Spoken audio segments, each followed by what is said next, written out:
제49회 FAT 1급 A형 실무이론 평가 문제풀이 바로 시작하도록 하겠습니다. 자, 2021년도 문제가 되겠습니다. 다음에서 설명하고 있는 회계정보의 질적 특성은 무엇인가? 라고 했습니다. 보통 1번 문제는 회계정보의 질적 특성이 등장하고 있지요. 회계정보의 질적 특성이라는 것이 무엇입니까? 우리 회사에 정보 이용자들 있을 거 아닙니까? 그분들의 의사결정에 유용하기 위해서 회계정보가 갖춰야 될 주요 속성이 두 가지가 있다. 그런 얘기가 되겠죠. 질적 특성 첫 번째가 바로 목적 적합성입니다. 목적 적합성. 그리고 두 번째가 신뢰성. 이렇게 나눠보실 수가 있겠습니다. 목적 적합성의 세 가지 하위 속성 하면은 피, 예, 적. 이렇게 나눠보실 수가 있겠고요. 신뢰성은 검, 표, 중. 이렇게 보실 수가 있겠죠. 표, 중. 그 중에서도 P는 피드백 가치, 얘는 예측 가치, 적시성, 검표. 자, 중에서는 검증 가능성, 표현의 충실성, 중립성. 자, 이렇게 나눠보실 수가 있다. 그랬을 때 지문에서 이쪽으로 가는 게 낫겠죠? 정보 이용자가 기업 실체의 과거, 현재 또는 미래 사건의 결과에 대한 예측 나왔습니다. 예측. 자, 이 부분에서 우리는 벌써 직감할 수 있겠습니다. 예측 나왔으니까 요거구나. 자, 그러면서 또는 그 사건의 결과에 대한 정보 이용자의 당초 기대치를 확인 또는 수정. 이 부분이 바로 확인하거나 또는 이 부분이 바로 피드백 가치가 되겠죠. 피드백 가치. 그래서 이 부분이 바로 피드백 가치가 된다. 수정하거나 함으로써 의사결정의 차이를 가져올 수 있는 정보는 목적 적합성이다. 자, 이렇게 보실 수가 있겠습니다. 답은 4번 되겠죠. 다음 중 손익계산서에 반영되어야 할 내용으로 옳은 것 찾는 문제가 되겠습니다.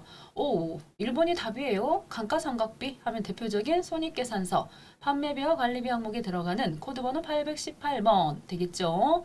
그렇다면은 2, 3, 4는 재무상태표 개정 과목이 되겠습니다. 재무상태표 중에서도 요 자본에 보시면 5종류의 자본금 있고요. 그리고 자본 관계에서 벌어지는 자본잉여금 해서 그러면서 여기는 또 자본 조정, 기타 포괄손익 누계. 그래서 기타 포괄손익 누계는요, 손익계산서에 가지 못하고 이 재무상태표 자본으로 올 수밖에 없었던 애들이 있어요. 그리고 마지막으로 이익잉여금 되겠습니다. 장사하는 과정에서 벌어들인 수익이 되겠는데요. 요 매도가능증권 평가손익은 여기로 간다는 거죠. 기타 포괄손익 누계 쪽으로 매도가능증권 평가해가지고 이익 혹은 손실 생긴 부분이다. 왜 그렇다? 얘네들은 평가입니다. 평가. 지금 당장 처분했다면 손익계산서로 갔겠지만 매도는 적어도 1년 이후에 팔 거기 때문에 당장 실현될 손익이 아니다 라고 본다는 거죠. 특허권을 취득하기 위해서 지급한 금액입니다. 특허권. 자기주식 처분 이익도 바로 위쪽으로 올리셔가지고 자본잉여금 쪽에서 세 가지 등장되는 게 주감자죠. 주식발행 초과금 해서 주발초, 주식발행 초과금, 감자차익, 자기주식 처분이익 해서 자기주식 처분이익. 이러한 것들은 자본잉여금에 속하는 것들입니다. 그래서 손익계산서에 반영될 것은 무엇이다? 1번 감가상각비가 되겠습니다. 3번 다음 중 재고자산의 취득 원가에 가산되는 항목 아닌 것 그랬습니다. 이 문제도 쉽죠, 조금. 왜냐? 매입 운임입니다. 매입하는 과정에서 들어간 이 부대 비용 있죠? 요 매입 운임, 요거 매입 수수료, 매입 관련해서 보험료 이러한 것들은 다 가산 항목이 되겠습니다. 그렇지만은 여기 보이시는 매입 할인 있죠? 요 할인 부분은 원가에서 차감하시는 항목이에요. 빼는 항목들. 대표적으로 세 가지 정도가 있을 수 있어요. 그래서 매입 할인도 있고 매입 애누리 그리고 매입 환출. 자, 이러한 것들은 빼주는 항목들이 되겠습니다. 그래서 지금은 답이 3번이 되겠습니다. 가산하는 항목이 아닌 것은 매입 할인이다 라고 보실 수 있겠죠. 4번 다음은 항공의 유형자산 취득 후 지출 내용입니다. 자본적 지출로 처리해야 될 금액. 건물 엘리베이터는 대표적인 자본적 지출 항목이 되겠죠. 자본적 지출이다. 내용 연수를 연장시켜 주는 거, 자본적 지출 이렇게 보실 수 있겠고요. 기계장치의 불량률 감소를 위해서 측정장치 설치를 했습니다. 이러한 것들도 생산량을 증가시켜 주잖아요. 이러한 것들도 자본적 지출이다 라고 보실 수 있겠군요. 그렇지만 자, 아래쪽에 보시면요. 건물이 파손된 유리 교체 이런 건 대표적인 수익적 지출이 되겠습니다.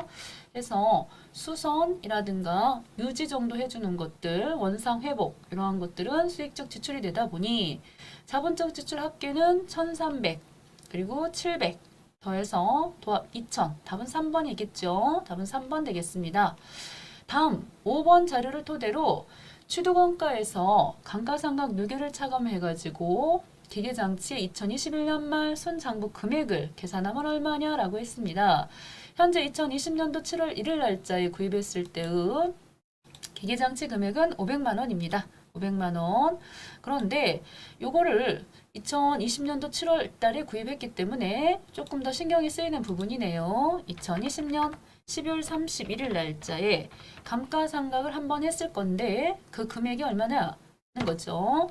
5년으로 내용연수 5년이고요. 잔존 없고 정액법 상각입니다. 정액법 공식은 내용연수 분의 취득원가 마이너스 잔존가치이죠. 즉 500만 원이 취득가액이고 그거를 5로 나눈다는 겁니다. 그래서 5로 딱 커니 나눠보시면요. 자, 1년에 얼마만큼씩 감가상각을 하더라? 100만 원 나왔습니다. 여기서 조심하셔야 됩니다. 2020년도 7월 1일 날짜 가지고 가신 형광펜으로 밑줄 쫙 그어주셔서 요거는 6개월이군요. 그렇다면은 2로 나눠주시면 2020년도는 50만 원만 감가상각을 했겠고요. 그 다음에 또 한번 합쳐보겠습니다. 바로 그 다음 연도 2021년도는 100만 원 했겠죠. 1년이니까요. 그래서 도합 얼마만큼이 150만 원만큼이 감가상각 누계액이 되겠습니다. 감가상각 누계 금액이 150이 된다는 거죠. 그랬을 때 현재 여기 주어진 500만 원이 기계장치 취득가액이니까요. 500만 원에서 얼마를 150만 원을 차감하시면 우리가 원하는 자, 순장부 금액이 나온다는 겁니다. 암산 되시잖아요. 이렇게 빼가지고 보시면 350. 답은 2번이구나. 간단하게 봤습니다. 답은 2번이 되겠습니다. 그래서 여기서 7월 1일 날짜에 구입을 했기 때문에 이때는 50만 원이고 2021년도는 1년 거니까 100만 원이고 합쳐서 150이 되더라. 그래서 500에서 150 뺐더니 350. 2번이 되겠습니다. 자, 그 다음입니다. 6번. 기말상품 재고액을 계산하면 얼마냐라고 했습니다. 기말상품 재고액. 자, 이 부분도 한번 해볼까요? 굉장히 요거는 좀 복잡해 보이네요. 공식이. 우리가 기본적인 공식을 매출액에서 매출 원가라고 하는 것을 빼시면은 매출 총이익이 나온다는 거죠. 매출 총이익이 나온다. 그랬는데 지금 주어진 자료를 보시면은 요 기말상품 재고액을 구하기 위해서는 매출 원가를 알아야 될 것 같아요. 자, 그러면서 판매별 관리비도 보이고 영업이익도 보이고 해서 판관비를 딱하니 빼주시면은 그때 등장되는 것이 바로 영업이익이 되겠잖아요. 이렇게 영업이익 자 50만 원까지만 하시면은 우리 원하는 목적을 달성하실 수가 있을 것 같아요. 자, 상단 이쪽에 보시면 매출액을 120 잡으면 안 된다는 거죠. 왜요? 여기 앞에 매출액은 순매출액이라고 하는 순자가 붙어요. 그래서 총 매출액에서 요 매출 할인 및 애누리 3만 원을 빼주셔야 됩니다. 고로 여기서 3만 원을 빼다 보시면 딱 빼보시면은 금액이 얼마 나왔다. 1170 해서 요만큼이 나왔습니다. 3만 원 빼가지고 그렇게 하고 주어진 다음 자료를 보시면요. 영업이익이 50만 원이라고 돼 있죠. 어디로 이사를 갈까요? 자, 갈 곳이 없네. 자, 50만 원 보이셨죠? 다시 왔어요. 그래서 영업이익이 50만 원이래요. 50만 원. 자, 그렇다고 한다면 여기서 요 매출 총 이익을 계산하려면 판매비와 관리비를 알아야 되겠죠. 그래서 판매비와 관리비는 20만 원이래요. 20만 원 썼습니다. 그러면 매출 총 이익이 얼마인데 20만을 뺐더니 50만이 됐냐? 즉 70만 원이라고 보시면 되겠죠. 자, 오케이. 이렇게 해서 우리의 원하는 매출 원가를 구하실 수가 있겠습니다. 계산기 좀 써보겠습니다. 117만 원 마이너스 70만 원 빼보시면요. 47만 원이 매출 원가라고 하는 금액을 알아낼 수가 있겠습니다. 매출원가 이렇게 나왔습니다. 그러면 여기서 이제 매출원가가 한참 공식이 길어지게 생겼습니다. 한쪽으로 올게요. 자, 이쪽으로 와보겠습니다. 자, 매출원가가 47만 원인데요. 47만 원이 어떻게 해서 나왔더라? 기초에다가 단기 순매입 더하셔가지고 기말을 빼시는 거예요. 우리는 이게 알고 싶어요. 기말이 지금 얼마냐? 라고 했기 때문에 그래서 기초가요 17만 원입니다. 17만 원. 오케이, 17만. 그리고 순매입액이 85만 원이 단기 매입액이죠. 매입액 여기 들어가 있어요. 여기서는 뭐 뺄 건 없고 더해줄 것도 없어 보이고요. 그렇게 하고 마이너스 X. 자, 이렇게 들어가시면은 더해가지고 47만 원 구하기 위해서 17만 원하고 85만 원하고 다 더해보시면요. 지금 암산이 잘 되시죠? 저는 이 시간이 좀 늦은 시간이라 암산도 안 돼요. 사실은 120만 원입니다. 그 중에 얼마를 뺐더니 47만 원이 됐대요. 120만 원, 102만 원에서 47만 원을 딱 하니 빼보니까요. 55만. X는 결과적으로 얼마다? 55만 원이다 라고 하는 결론이 나왔습니다. 그래서 답은 2번이다. 되게 이거 문제 하나 풀기 위해서 상당히 많은 시간을 할애를 해야 되겠네요. 이런 식의 전체적인 공식이 들어가야 됩니다. 매출액에서 원가를 빼시면 매출 총이익, 거기서 판매비와 관리비 빼시면 영업이익 이렇게 된다는 거. 그래서요 답은 2번이다.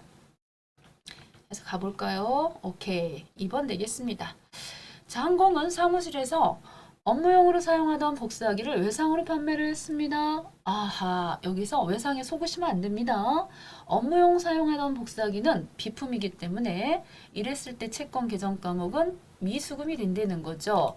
자, 분개 한번 해볼까요? 날짜는 알려주지 않았습니다. 제 생일날 쓰겠습니다. 10월 3일. 진짜예요. 자, 대변 쪽으로. 자, 비품 나갔습니다. 비품. 그래서 그동안 사용했던 복사기를 나갔는데 100만 원 잡아볼게요. 그렇게 하고 이거를 외상으로 팔았기 때문에 이럴 때는 여기다 미수금 쓴다는 거죠. 그래서 여기서 원하는 거는 채권, 즉 받을 것은 못 받았을 때 외상 매출금 쓰면 안 돼요. 미수금 쓰셔야 된다는 것이 되겠습니다. 답은 3번. 오케이, 됐죠? 자, 8번 되겠습니다. 8번. 자, 지금 결산 수정 회계 처리입니다. 손익계산서에 다음과 같은 분기를 했을 때 미치는 영향입니다. 자, 성급 비용입니다. 먼저 자, 비용을 8만 원 값을 지급을 했대요. 먼저 준 비용이 8만 원 있어요. 자, 이자 비용을 대변적으로 8만 원을 뺐어요. 그렇다고 했을 때 이 이자 비용은 판매비와 관리비 항목이 아니기 때문에 요 영업이익은 말도 안 됩니다. 결국은 누구다? 법인세 비용하고 관련이 되겠죠. 그런데 이때 비용이라고 하는 거가 원래 차변에 있잖아요. 차변에 이자 비용이. 그런데 이거를 지금 반대편 대변 쪽으로 뺐단 말입니다. 그러면 이자 비용 차변의 금액이 어떻게 됐겠어요? 줄어들었죠. 이렇게 비용이 줄었습니다. 왜냐하면 8만 원만큼 반대편에 뺐기 때문에. 그렇다고 한다면 비용이 줄면 누구는 늘어납니까? 이익은 늘어나겠죠. 이익이 늘어나요. 그렇다고 한다면 이자 비용은 영업의 비용이기 때문에 요 법인세 비용 차감전 순이익이 8만 원만큼 증가했다. 답은 벌써 3번 되겠습니다. 3번. 다시 한번 설명해 볼까요? 자, 이자 비용이라고 하는 것은 판매비와 관리비가 아니다. 그렇기 때문에 영업이익하고는 관련이 없다. 방금 우리 썼던 거 기억하시면 돼요. 매출액에서 매출원가 빼시면 매출 총이익 나오고요. 매출 총이익이 나오고 거기서 판매비와 관리비라고 하는 거 판관비를 빼시면 그때 등장하는 거가 바로 영업이익이 등장한다는 것이지요. 영업이익이 등장하고요. 여기다가 영업의 수익 더해주시고 영업의 비용 빼시면 영업의 비용을 빼시면 그때 나오는 게 법인세 차감전 순이익, 법인세 차감전 순이익 이게 나온다는 것이기 때문에 지금은 누가 바로 이자 비용이라고 하는 영업의 비용이 오히려 어떻게 됐다? 줄어들었어요. 그래서 이익은 늘어난다 라는 것입니다. 답은 3번이다. 됐죠? 자, 그 다음 되겠습니다. 9번 자료를 보시고요. 외상매출금 회수액 이런 문제는 너무 많이 풀어가지고 이제는 진리죠, 진려. 하나도 모르겠는데요. 그러실 수도 있겠죠. 자, 이렇게 T자를 그렸습니다. 요 외출이라고 하는 계정 과목을 그렸는데 요때 외상 매출 금액 요거 자산이기 때문에 차변에 뭘 남긴다? 기초. 이거죠. 발생. 이렇게 되는 것이겠고요. 이쪽에는요. 훼손됐거나 혹은 회수했거나 이러한 것들은 대변 쪽 그리고 기말 이렇게 들어갑니다. 자, 문제에서 회수 금액을 자, 물어봤어요. 회수 금액은 여기입니다. 여기. 그래서 기초 금액은 얼마인데 여기다가요. 기초 2월액이 200 있습니다. 200 써주시겠고요. 200. 그 다음에 발생. 기희 중에 대손 처리부터 나왔으니까요. 대손 처리는 50. 자, 그 다음에 매출액 전액 발생된 게 있었어요. 400. 그래서 차변의 합이 600이군요. 그 다음에는 차기 2월 기말이 260이래요. 260. 자, 그랬기 때문에 결과적으로 차변의 합이 600이므로 600. 대변의 합도 얼마? 600. 해서 대차 평균이 돼야 되죠. 그렇다고 한다면 600에서요. 600에서 나머지 얘들을 빼봅시다. 310입니다. 310. 어떻게 이렇게 계산을 잘해요? 글쎄요. 50하고 260 더해서 310 뺐더니 290 나왔습니다. 답이 4번이군요. 그래서 현재 회수 금액은 대손이 50이고요. 회수는 290으로 보셔야 된다.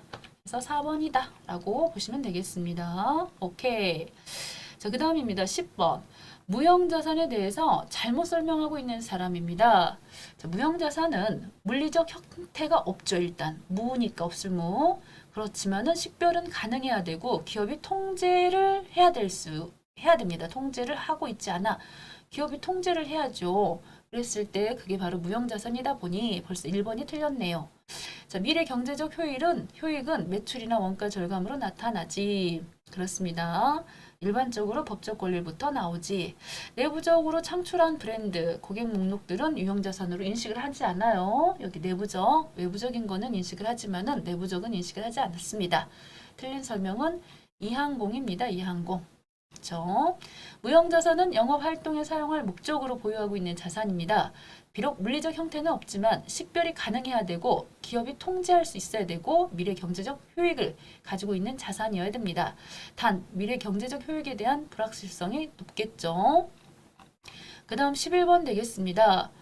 자, 사업자 등록에 관한 설명입니다. 옳지 않은 것. 자, 사업자는 사업장마다 원래 사업장마다 사업 개시일로부터 20일 이내에 사업자 등록을 신청하는 것이 원칙이죠. 사업장마다 하는 게 원칙이죠. 신규로 사업을 시작하는 경우 사업 개시일 이전에 사업자 등록을 하실 수가 있죠. 그래야지 매입세 공제를 받으실 수가 있기 때문에 사업자 등록을 미리 하실 수도 있어요. 2번이 틀렸네요. 이쯤에는 사업자 등록을 전국 모든 세무서에서 신청이 가능하고 온라인으로도 되죠. 그래서 국세청 홈택스 사이트에 들어가셔가지고 거기서도 신청이 가능해요. 대신에 준비할 서류가 좀 있죠. 사업장 관할 세무서장은 등록된 사업자가 폐업한 경우 지체 없이 사업자 등록을 말소하셔야 되겠습니다. 틀린 거는 2번이다. 자, 사업 개시일 이전에도 사업자 등록을 신청하실 수가 있다. 이렇게 보셔야 된다는 거. 자, 여기까지는 무난하게 문제를 풀었습니다. 다음 부가가치세법상 재화의 공급에 대해서 바르게 설명하고 있는 사람입니다. 자, 상품권 양도는 재화의 공급에 해당하지 않아요. 벌써 틀렸어요. 상속세의 물납은 재화의 공급에 해당한다. 자, 상속세라고 하는 것은 이 물납으로 지금 현재로서는 세금을 물건으로 내는 경우는 요즘에는 많이 없어졌죠. 근데 자, 물납 보실 수 있지만 이건 재화의 공급으로 보진 않아요. 주식의 양도는 재화의 공급으로 해당해 그랬는데 틀렸죠. 상품권 양도나 주식의 양도는 재화의 공급으로 안 봐요. 그렇지만 건물의 현물출자는 재화의 공급으로 봐서 시가로다가 계산하셔야 되겠죠. 벌써 답은 해수네요. 답은 4번. 그래서 자, 상품권의 양도, 조세의 물납, 주식의 양도는 재화의 공급에 해당하지 않습니다. 조세의 물납 해서 이 부분 재화의 공급에 해당하지 않습니다. 자, 13번. 다음 중 영세율에 해당하지 않는 것입니다. 달러를 벌어들이는 것들은 이렇게 수출하는 재화에 대해서는 영세율 적용시켜 주고 있고요. 국외에서 제공하는 용역도 이렇게 영세가 되지요. 내국 신용장, 그러니까 국내 사업자 거래 간에 상대방의 수출업자예요. 그랬을 때는 내국 신용장으로 거래를 하실 수가 있겠는데 그랬을 때도 달러 벌어들이는데 협조를 했기 때문에 이때도 유형 12번이죠. 메인 매출 유형 12번. 해서 나머지는 유형 16번 해서 얘네들은 영세가 됩니다.